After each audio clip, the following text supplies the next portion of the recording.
7ই মে 2025 ভালকুড়ি ক্যাম্পের নিকটবর্তী নতুন বাজার নামক স্থানে সকাল 6 ঘটিকায় 5 জন লোক চলাফেরা করলে স্থানীয় জনগণের সন্দেহ হয় এবং দ্রুত ক্যাম্পে খবর দেয়।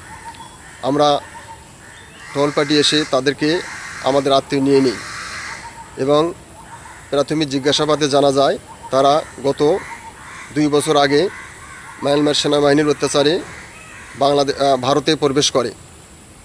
সেখানে তারা 2 বছর মাটিয়া নামক একটা রিফিউজি ক্যাম্পে ছিলেন এবং তাদের 5 জনার 5টি রিফিউজি কার্ড রয়েছে।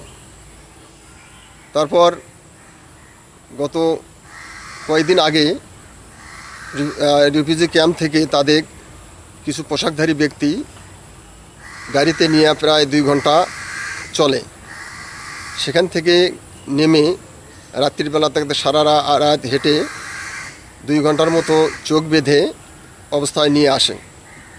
অজানা এক স্থানে তাদেরকে রেখে বলে তোমরা সোজা চলে যাবা, পেছন দিকে ফিরে তাকাবা না।